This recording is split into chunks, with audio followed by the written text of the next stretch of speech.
Hello, friends.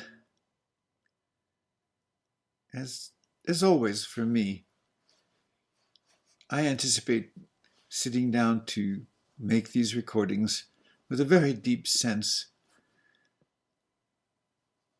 of whoever you are out there, the sense of the the people in this world that I am as a being deeply committed to serve in the process of awakening. So what I want to talk about today, not so much the specifics of how awakening happens in different people, or to make a distinction, for example, between a kind of realization that is so totally transformative that in fact, as was what happened for me, a doorway opened that has never closed that allows me to be transmitting between worlds. And one of that higher world is that deeper universal consciousness that is before subject and object, before this manifold of subject, object, past, future, time that we must live in with ego development, and then directly in accordance with how deeply we are able to transmute through conscious work, through what I'm now going to talk about, the aware self process, to transmute fear in all of its different disguises. Because as long as fear is there, the ego structure defends it, tries to avoid it, tries to compensate for it in limitless ways, endless ways. And even though within all of us is the spark of potential awakening, we just cannot. What has to happen is you have to either have fundamental realization, spontaneous awakening, and many people have that at different levels, or what is much, much more common is most people have certain kinds of openings, certain awakenings that really begin to be the response to their own inner urge and seeking, and then they begin to find books, they begin to read. And as a friend, a man that I've been now 31 years mentoring, said to me yesterday, suddenly he found my book, and I think it was The Black Butterfly. The hair on his head, the top of his head tingled for a week after he read it. Then he came to the 10-day retreat, and it changed his life forever. And he doesn't even know who he'd be if he hadn't met me. And we continue to be in a beautiful, rich association because I continue to be a reminder for him again and again, as I am for so many people, that the real work is not some kind of awakening and then you're done. It doesn't work that way. The real work is that there is a part in all of us, which I refer to as the aware self. But if you were a Hindu and you really understood the nature of Krishna, and as in the Mahabharata and the Bhagavad Gita, Krishna leads Arjuna into the battle between these parts of himself that are in constant warfare, sustaining therefore a basic form of his identity. If he goes in this direction, he hurts that. If he supports this side, he hurts that side. He supports this side, he hurts. And people just spin endlessly, endlessly, endlessly with different parts of themselves, different ego dynamics, again and again eclipsing what Krishna is trying to point to. Arjuna, you have to do battle with these parts of yourself. And I will lead you, because Arjuna is driving the chariot. It's also in the Christian tradition, it's the awakening of the Christ, the inner Christ, the Christ child, the Christ consciousness. Now think of it, if it's the Christ consciousness, and it comes all at once, something profound inside of you is going to change forever. In essence, you will know that your identity is not as a me, as a separate self, as a body, as feelings, as thoughts, as beliefs, but actually those are arising in you as part of the function we call me, ego, the ego I, which was a necessarily stage of development that no baby has. So it's why Jesus says, except as you be as a little child, you won't enter the kingdom. Or he says in the Thomas Gospel, a man old in years will not hesitate to take lesson from a child of 7 days, and he shall know the kingdom. And so once you know the kingdom, or when you are with someone who knows the kingdom, that doesn't free you from the challenges of day-to-day life. It just means that you are not torn up by them. They don't close your heart. They don't close you to love. They don't make you self-involved in a destructive way.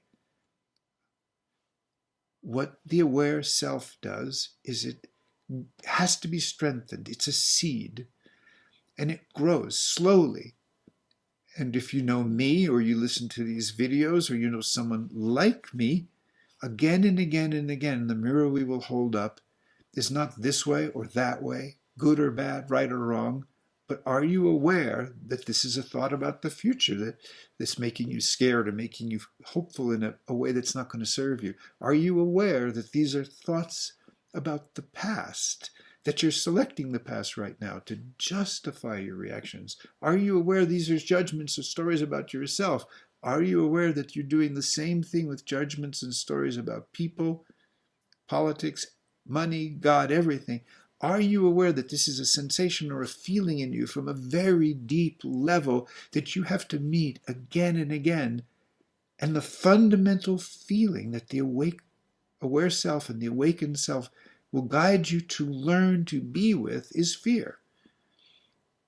It's because as you learn to enter the territory of fear, which you can never avoid if you want to love, love will put you in front of fear. Absolutely, it must. And love will say to you, okay, open your heart here. Walk with dignity, be upright here. Don't get negatively self-involved here. Don't start separating and disengaging from others here. Sit down here. Put yourself here again and again and learn. Learn what part of you is creating the fear. Learn that fear is a sensation, that it's a deep, deep layer. Superficial layers created by superficial thoughts like, oh, I won't be able to find a job. Or deep, deep layers that come from wounding very early in your development, or the deep suffering in one or both of your parents, or the suffering in their marriages, or in the collective suffering at different times, greater or less, like in the middle of wartime, for example.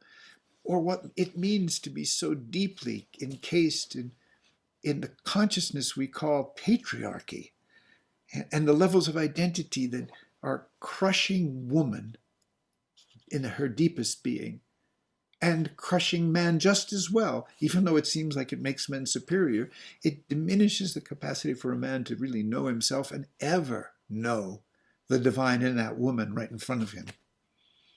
So the aware self process says, okay, oh, I've just identified with a kind of thinking that's separating me from people.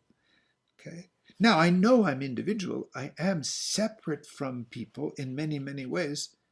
But this neurotic mind, this neurotic thinking is creating the kind of separation and self-justification and blame and judgment that is not only a poison to your body in the present moment, it's disrupting love.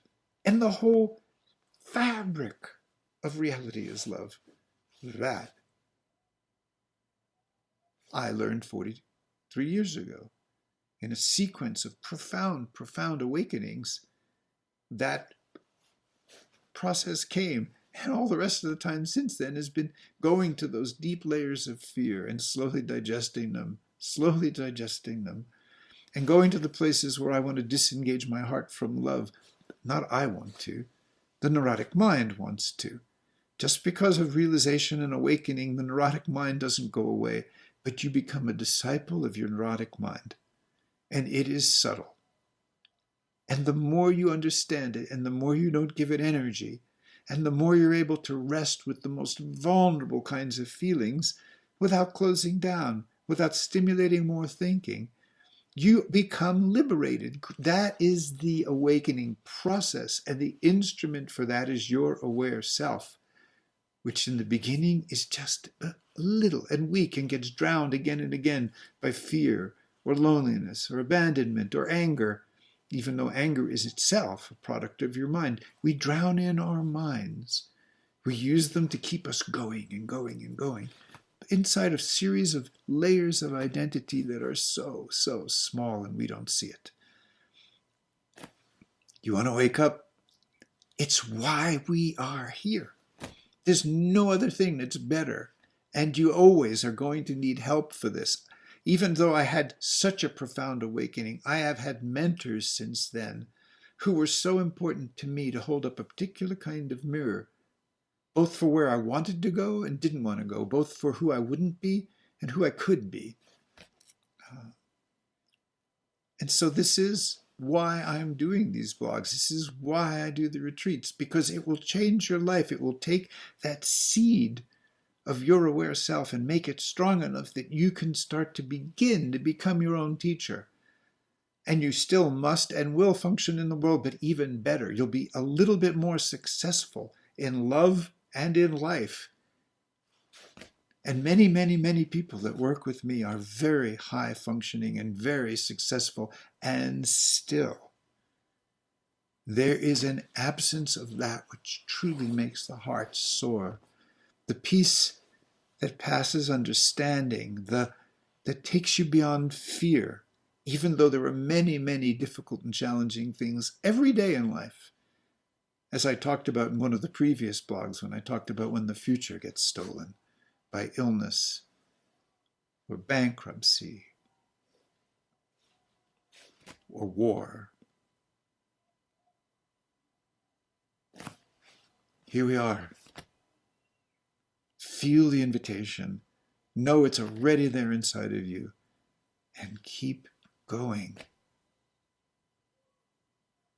I look forward to meeting you in the retreats, privately, but I know I will never be able to reach as many people as live inside of me. Everybody does.